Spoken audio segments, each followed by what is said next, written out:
नमस्कार, मैं भूपेंद्र पटवा। आप देख रहे हैं एकता न्यूज। चलते हैं सीधे खबरों की ओर। छत्तीसगढ़ में विधानसभा चुनाव से ठीक पहले नंद कुमार साय के दलबदल के बाद प्रदेश की सियासत में खलबली मची हुई है। इस मामले में धमतरी पहुंचे दिग्गज कांग्रेसी नेता और गृह मंत्री ताम्रध्वज साहू ने बड़ा बयान दिया है।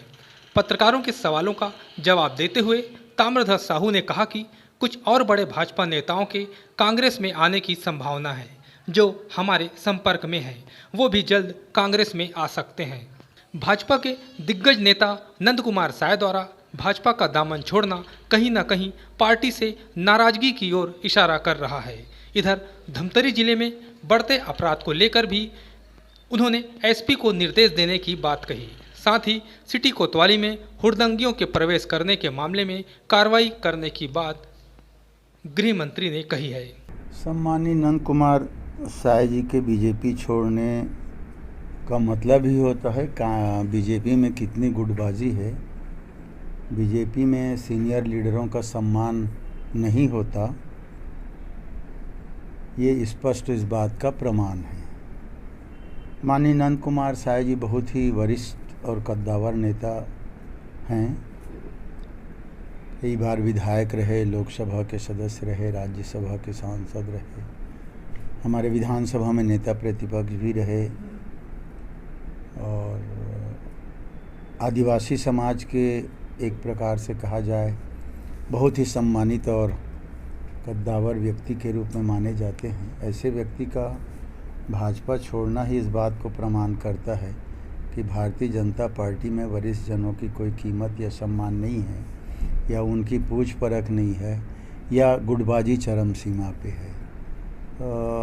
निश्चित तौर पे भारतीय जनता पार्टी में प्रभाव तो पड़ेगा इस चीज़ का। उनके छोड़ने से उनको नुकसान उठाना पड़ सकता है। चुनावी साल है, ऐसे में इसको अवसरवादिता भी माना जा रहा है कहीं ना कहीं। नहीं, अवसरवादिता का प्रश्न नहीं है। वो तो अनेक पदों में रह चुके हैं, तो उनके लिए कोई अवसर यहाँ आने के बाद अवसर मिलेगा ऐसा कोई बात तो है ही नहीं, क्योंकि वो राज्यसभा के सांसद रह गए, लोकसभा के सांसद रह गए, विधायक रह गए, तो उनको पद नहीं मिला हो ऐसी बात नहीं है।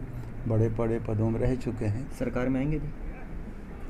सरकार में आना नहीं आना तो माननीय मुख्यमंत्री जी के ऊपर निर्भर करता है, और अभी ऐसी कोई बात तो है नहीं कि सरकार में कांग्रेस को फायदा मिलेगा कहीं ना कहीं आदिवासी बेल्ट में उनके। चुनाव में कांग्रेस को निश्चित तौर पर फायदा मिलेगा, क्योंकि उनको सम्मान करने वाले, उनको चाहने वाले, उनको एक अच्छे नज़रिए से देखने वाले लोग जरूर उसके साथ चलेंगे, तो उससे कांग्रेस को फ़ायदा जरूर मिलेगा। जी, आप कह रहे हैं कि ये भाजपा की अंदरूनी स्थिति को दिखाता है, अंदर कहीं ना कहीं गुटबाजी, फूट और सुपर सीडिंग चल रही है, तो क्या और भी कुछ लोग हैं कांग्रेस के संपर्क में भाजपा के?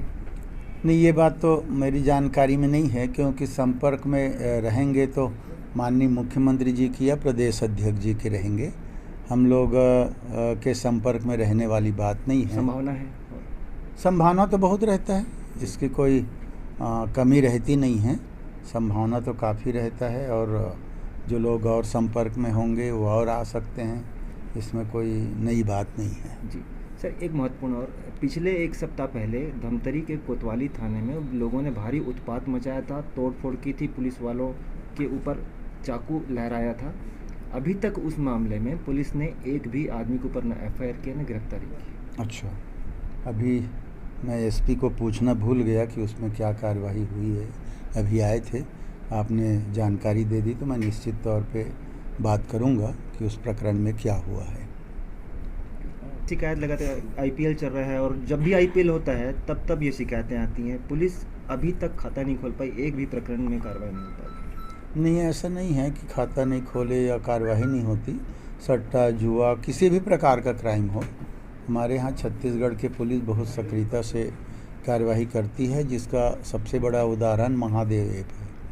विदेश में बैठ करके भी जो संचालित कर रहे थे, उसमें भी अंकुश लगाया, और कितनी गिरफ्तारियां प्रदेश के अंदर इस पर हुई है, कितने लोग पकड़े गए हैं, ये सब आप सब के समाचार पत्रों में, इलेक्ट्रॉनिक मीडिया में, प्रिंट मीडिया में, सभी में आया है। तो लगातार पुलिस कार्यवाही कर रही है। कभी कभी कुछ घटनाक्रम ऐसा होता है कि 1 दिन 2 दिन 4 दिन विलम्ब हो जाता है।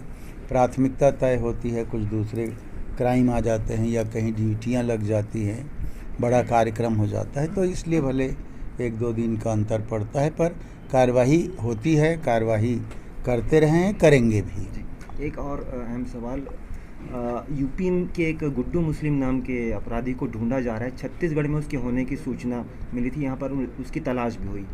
दूसरा, हाल ही में यहाँ के कबाड़ी को यूपी की पुलिस उठाकर पकड़कर गिरफ्तार करके ले गई कि चोरी का ट्रक पकड़ने और काटने बेचने में। कहीं ना कहीं यूपी के अपराधी अब छत्तीसगढ़ का रुख करने लगे हैं। नहीं, ऐसी बात नहीं है कि यूपी के अपराधी छत्तीसगढ़ में रुक कर रहे हैं, बल्कि यहाँ के अपराधी भले बाहर चले जाते हों, यहाँ एक आध आदमी आ गया तो इसका मतलब ये नहीं होता कि यूपी के सब अपराधी छत्तीसगढ़ आ गए हों। किसी कारणवश कबाड़ी तो यहाँ का है, बेचने वाले आते हों, लेने वाले आते हों, किसी भी प्रकार का क्राइम है, होता है, होगा, हमारी पुलिस मुस्तैदी से उस पर कार्रवाई करेगी। आज बस इतना ही। अगले बुलेटिन में फिर मिलेंगे, तब तक के लिए नमस्कार।